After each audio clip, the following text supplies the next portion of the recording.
નમસ્કાર વિદ્યાર્થી મિત્રો. એકમ 4 વનસ્પતિને જાણીએ. કાલા સ્વાધ્યાય પોથીની અંદર આપણે અહીં પૂરીશું. સૌપ્રથમ આપેલા વિકલ્પનો સાચો જવાબ તમારે અહીં વિદ્યાર્થી મિત્રો જોઈને લખવાનો છે. ત્યારબાદ વિદ્યાર્થી મિત્રો નીચે આપેલી ખાલી જગ્યાઓના જવાબ પૂરો. તો ઔષધિ, વનસ્પતિ, છોડ, પર્ણો, ઘાસ, વેલા, શેરડી અને વાંસ ઊંચા ઘાસ છે. મની પ્લાન્ટ, બોરોઈ, બાવળ, વનસ્પતિ, શેરડીના અને વાંસ તે લખવાનું છે. અહીં સાચું અને ખોટું વિદ્યાર્થી મિત્રો લખો. ત્યારબાદ આપણે જોડકા જોડો. તો 2 4 5 1 3 1 5 2. ત્યારબાદ છોડના ભાગો કયા કયા છે? તો છોડના મુખ્ય ભાગો મૂળ, દાંડી, પાંદડા, ફૂલ, ફળ અને બીજ છે. પ્રશ્ન 2, દાંડીનું કાર્ય શું હોય છે? તો દાંડીનું છોડને ટટ્ટાર રાખે છે અને મૂળ દ્વારા શોષાયેલું પાણી તથા પોષક તત્વો છોડના અન્ય ભાગો સુધી પહોંચાડે છે. 3, તમે જોયેલા કોઈપણ 4 પાંદડાના નામ લખો. પીપળો, આંબો, કમળ અને લીમડાના પાન જોયેલા છે. ત્યારબાદ વનસ્પતિમાં કઈ કઈ બાબતોની વિવિધતા જોવા મળે છે? તો વનસ્પતિમાં કદ, આકાર, પાંદડાના રંગ અને રચનામાં વિવિધતા જોવા મળે છે. કયા વૃક્ષના થડની છાલને સાફ સારી પાડી શકાય છે? તો જે વૃક્ષના થડની છાલ જાડી અને ખરબચડી હોય છે તેની છાપ કાગળ પર પેન્સિલ કસીને સારી રીતે પાડી શકાય છે, જેમ કે વડ, પીપળો કે આંબો. ત્યારબાદ દરેક પ્રકારની વનસ્પતિના પાંદડાની શી વિવિધતા હોય છે? તો આકાર, કોઈ પણ પાંદડા ગોળ કે કોઈ આંબા કોઈ અણીદાર કોઈ ત્રિકોણાકાર હોય છે. કદ, તો કોઈ પણ પાન ખૂબ નાના જેમ કે તુલસી, તો ખૂબ મોટા તો જેમ કે કેળ. રંગ, તો બધા પાનનો રંગ લીલો એકસરખો હોતો નથી. કોઈનો આછો લીલો, કોઈનો ઘેરો લીલો હોય છે. તેની રચના, તો કેટલાક પાન સ્પર્શ કરવાથી લીસા લાગે છે તો કેટલાક ખરબચડા લાગે છે. ગંધ, તો દરેક પાનની પોતાની અલગ અલગ વિશિષ્ટ સુગંધ હોય છે. તમારા મનપસંદ છોડનું વર્ણન કરો અને શા માટે તે તમારું પ્રિય છે? તો મારો મનપસંદ છોડ તુલસી છે. તુલસીનો છોડ નાનો અને ખૂબ જ પવિત્ર છે.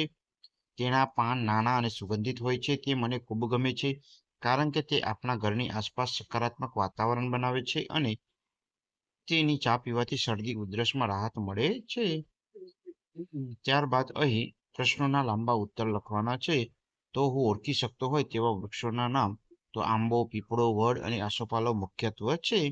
મેં આંબો ગામના પાદરે અને વાડીમાં, પીપળો શાળાના મેદાનમાં અને મંદિર પાસે, વડ ગામમાં પ્રવેશદ્વાર પાસે અને આસોપાલવ ઘરના લોકોના ઘરના આંગણામાં તથા શાળાએ જવાને રસ્તે જોયા છે. આમાંથી આસોપાલવ અને પીપળો હું મારા ઘરની નજીક તથા શાળાએ જવાના રસ્તા પર અવારનવાર જોઉં છું. ત્યારબાદ મેં જોયેલા કેટલાક છોડોમાં તુલસી, ટમેટા, કોથમીર અને પુદીનો મુખ્યત્વે છે. મેં તુલસીનો છોડ મારા ઘરના આંગણામાં અને ટમેટાનો છોડ મારા ખેતરમાં, શાકભાજીના બગીચામાં, પુદીનો, કોથમીર મારી ઘરની ક્યારીમાં જોયો છે. ત્યારબાદ અહીં છોડના અંગોના નામ લખવાના છે. ફૂલ, પાંદડું, થડ, ડાળી, ફળ અને મૂળ એ અંગોના નામ વિદ્યાર્થી મિત્રો લખી લેશો. શિયાળામાં થતા બોર, જામફળ, સીતાફળ. ઉનાળામાં કેરી, તરબૂચ, ટેટી. ચોમાસામાં થતા ફળ જાંબુ, સીતાફળ અને દાડમ. ત્યારબાદ વિદ્યાર્થી મિત્રો કેરી, બોર અને લીંબોળી. કાતરા, ટેટા. બોરડી, થળિયો, કોટડી. લીમડો તો લીંબોળી. બાવળ તો પાપડિયા, ટેટા, બીલું અને કચુકો એવું લખશો. એક એક કાર્ય લખો. તો મૂળ, વનસ્પતિ જમીનના મજબૂતીથી જકડી રાખે છે અને પાણી અને પોષક તત્વો શોષે છે. થડ, વનસ્પતિને ટટ્ટાર ઊભી રાખે છે અને પાણી ખોરાકનું વહન કરે છે. પાન, સૂર્યપ્રકાશની હાજરીમાં વનસ્પતિ માટે ખોરાક બનાવે છે. તે છોડનું પ્રજનન અંગ અને જેમાંથી ફળ અને બીજ બને છે. ફળ, વનસ્પતિના બીજનું રક્ષણ કરે છે અને તેમાં વિકાસમાં મદદરૂપ થાય છે. બીજ, તે નવા છોડ અને કે વૃક્ષ ઉગે છે અને બીજા વનસ્પતિના દૂર દૂર સુધી ફેલાવવામાં મદદ કરે છે. ત્યારબાદ અહીં વૃક્ષ, પીપળો, આંબલી, આસોપાલવ, વડ, પપૈયો, લીમડો, સરગવો. શુભ, તો ગુલાબ, મોગરો, બોગનવેલ, તુલસી, બારમાસી અને ગલગોટો, છોડ, ફુદીનો, વટાણા, ચણા, ડાંગર, તુવેર અને રાગી, વેલા, કારેલી, દૂધી, દ્રાક્ષના ટિંડોળા. ત્યારબાદ આપણે પ્રવૃત્તિ કરીશું. વિવિધ પાંદડા ચોંટાડો અને અહીં નામ લખો. તો તમે વિદ્યાર્થી મિત્રો અહીં લીમડો નહીં પણ લીમડો એવું વાંચશો. ત્યારબાદ લીમડાનું પાન, પીપળાનું પાન, આવી રીતે સરગવાનું પાન, આસોપાલવનું પાન અહીં ચોંટાડશો અને દોરશો. વનસ્પતિને જાણીએ તો અહીં સુંદર મજાનું વૃક્ષ દોરી અને તેની અંદર ફળ આવા દોરશો અને આંબાનું ચિત્ર મેં દોર્યું છે. ત્યારબાદ એક વર્ગખંડની અંદર પ્રવૃત્તિ કરવાની છે. અહીં હોટ પ્રશ્નો આપેલા છે.